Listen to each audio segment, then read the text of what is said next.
यह सभा हम सभी का है और मैं इसलिए आना चाहता हूँ यहाँ कि परमेश्वर से मिलना चाहते हैं। और हाँ, आप सभी की यही इच्छा है कि आप श्रीमान का के लिए नहीं आते हैं या श्रीमती घा के लिए नहीं आते हैं। हम लोग सबको परमेश्वर से मिलने के लिए आते हैं। देखिए, हम लोग सभी पापी हैं, कोई धर्मी नहीं है। और यह अस्पताल जैसा है, गिरजाघर अस्पताल जैसे, सब मरीज अस्पताल जाते हैं। हम लोग आत्मिक मरीज हैं, इसलिए हम लोग यहाँ आते हैं परमेश्वर से मिलने के लिए।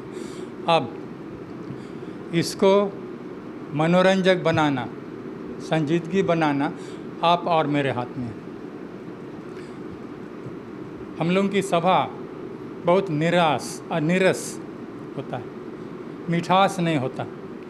और मिठास आने के लिए, कुछ भिन्नता लाने के लिए हमारे साबत स्कूल विभाग के लोग ये फीचर टॉक के नाम से इस जगह को दिया है।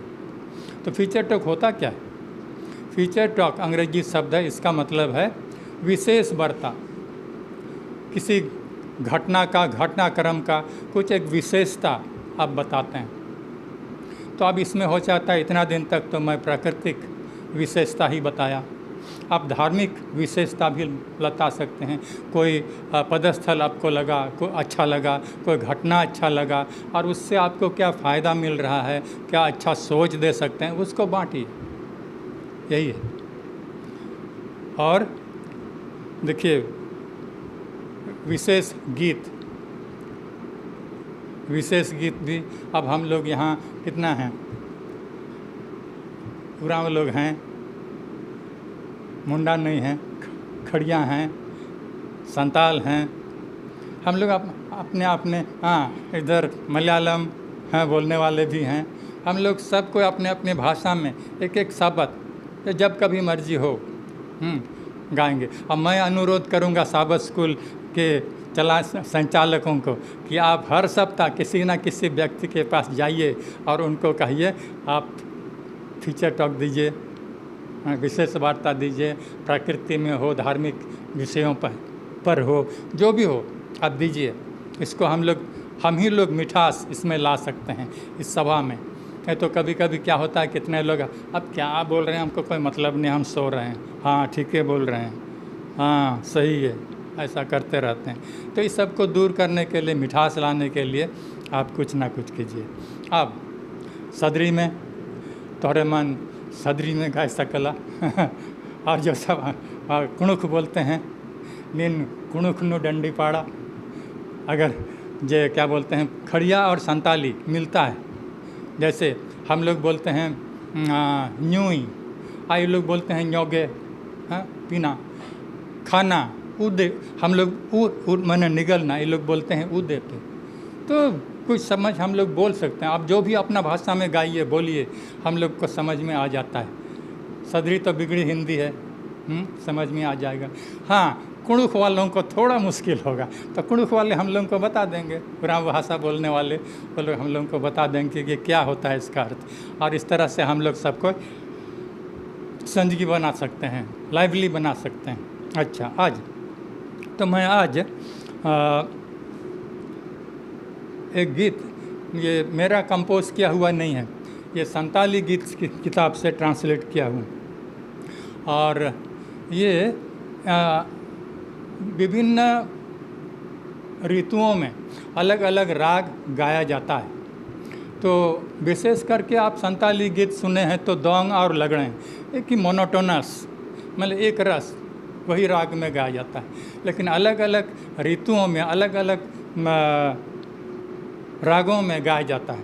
और आज जो ये गीत मैं गाने वाला हूँ, ये है पहले के ज़माने में, उस समय तो मनोरंजन के साधन बहुत कम होते थे, तो कठपुतली हुआ करते थे।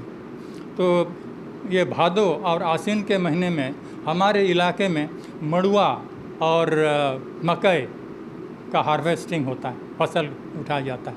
तो उस समय लोग कुछ क्या बोलते हैं, गरीब तो नहीं कहूँगा, जो मतलब कुछ कमाना चाहते हैं, ऐसे लोग पुतुल क्या बोलते हैं, कठपुतली बनाते थे और उंगली में इस तरह से नचाते थे और मुंह से गाते थे और हाथ पैर से ऐसा हिल करके करके नाच करके वो लोग कमाते थे। मतलब ये मकई और मड़ुआ ये सब कलेक्ट करते थे। तो वही राग है, ये कठपुतली राग है। तो अब मैं गाता हूँ। आदि में ही भटक गए हो लोगों, आदि में ही भटक गए हो लोगों, बड़ा अजगर भटका दिया है आप लोगों को। मैं ही तो हूँ सृजनहार तुम्हारा, मैं ही तो हूँ सृजनहार तुम्हारा, पालन किया सारा दिया तेरा। अभी तो सुयोग देता हूँ तुम्हें, अभी तो सुयोग देता हूँ तुम्हें, मन फिराओ लौट आओ अपने से। स्वर्गीय फाटक चौड़ा खुला है आप भी, स्वर्गीय फाटक चौड़ा खुला है आप भी, खुले दिल से इंतजार करता हूँ अब भी। मैं ही तो हूँ पिता तुम्हारा लोगों, मैं ही तो हूँ पिता तुम्हारा लोगों, चलो लोगों फिर से लोगों लौट आओ मेरे पास। सुसंवाद ग्रहण करो लोगों, सुसंवाद ग्रहण करो लोगों, प्रचार करो सुनाओ सबको जोर करो। वही सुख वही आनंद देगा, वही सुख वही आनंद देगा, जल्द ही यीशु आता है ले जाएगा। मैं ही तो हूँ पिता तुम्हारा लोगों, मैं ही तो हूँ पिता तुम्हारा लोगों, चलो लोगों फिर से लोगों लौट आओ मेरे पास।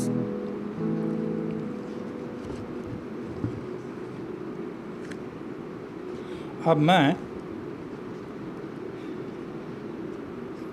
फीचर वार्ता के लिए, विशेष फीचर वार्ता के लिए और एक, अब हम लोग सुने हैं झील, फलस्तीना देश में गलील झील के बारे में हम लोग सुने, और यीशु मसीह अधिकतर गलील झील जाता था। और उसका कारण मैं 3 पढ़ पाया हूँ। एक है गलील झील का शांत वातावरण, उस किनारे का खामोशीपन, शांति जगह। दूसरा सुंदरता, खजूर के पेड़ और कुछ अनेक पेड़ हुआ करते थे, तो उस इलाके का सुंदरता इसलिए जाते थे। और सबसे बड़ा वो था वहाँ के लोग बहुत ग्रहणशील थे। ग्रहणशील माने सुनने के लिए इच्छुक और चलने के लिए, मानने के लिए भी तैयार थे। तो अब गलील झील ऐसी जगह है, शांत, सुंदर, और वहाँ के लोग क्या हैं, ग्रहणशील हैं। तो इन 3 मतलब से यीशु मसीह वहाँ जाता था। तो गलील झील को 4 नाम से जाना जाता है। अगर आप गिनती 34 का 11 में खोलिएगा तो वहाँ आप पाइएगा चिनेरत ताल, चिनेरत ताल के नाम से जाना जाता है, गिनती 34 का 11। फिर अगर लूक 5:1 में खोलिएगा उसको गनेसरत झील के नाम से पाइएगा। फिर यूहन्ना 6:1 वहाँ खोलिएगा तो आपको मिलेगा तिब्रियस तिब्रियस या गलील झील, ये 4 नामों से गलील झील को जाना जाता है। तो ये तो हुआ उसका नामकरण। इसके बाद गलील झील लंबाई है करीब 20.5 किलोमीटर। आपके बाइबल के अंत में आप खोलिए, वहाँ जहाँ नक्शा दिया हुआ है वहाँ आप पाइएगा। तो लंबाई है 20 किलोमीटर, 20.5 किलोमीटर, चौड़ाई है 12 किलोमीटर और गहराई है करीब 40 से 45 मीटर, यानी 130 से 148 फीट। अधिक गहरा नहीं है। अब बच्चों के समझने के लिए या हम लोगों को समझने के लिए बहुत से जगह सागर कह करके अंग्रेजी बाइबल में सी बोलता है। हाँ, तो यह समुद्र नहीं है, यह एक झील है, बड़ा झील है। तो इतना दिन तक हम लोग जानते थे कि यीशु मसीह क्यों अधिकतर समय वहाँ बिताता था। अब इसका एक विशेषता, और एक विशेषता है गलील झील का। गलील झील में एक लेखक कहता है वहाँ करीब 22 किस्म के मछलियाँ मिलती हैं। और इसलिए हम लोग पाते हैं कि ये जो यीशु मसीह के चेले मछली पकड़ने वाले होते थे, और यीशु मसीह उस किनारे में जाता था, उनको देखता था तो उनको बुलाया, आओ अब तो मछली पकड़ते हो, अब मैं आप लोगों को क्या आदमी पकड़ने वाला मछुआ बनाऊंगा। तो ये है गलील झील की विशेषता। हम लोग बहुत बार सुने हैं गलीलिया पढ़ते हैं, तो आप जानकारी ये रखिए। धन्यवाद।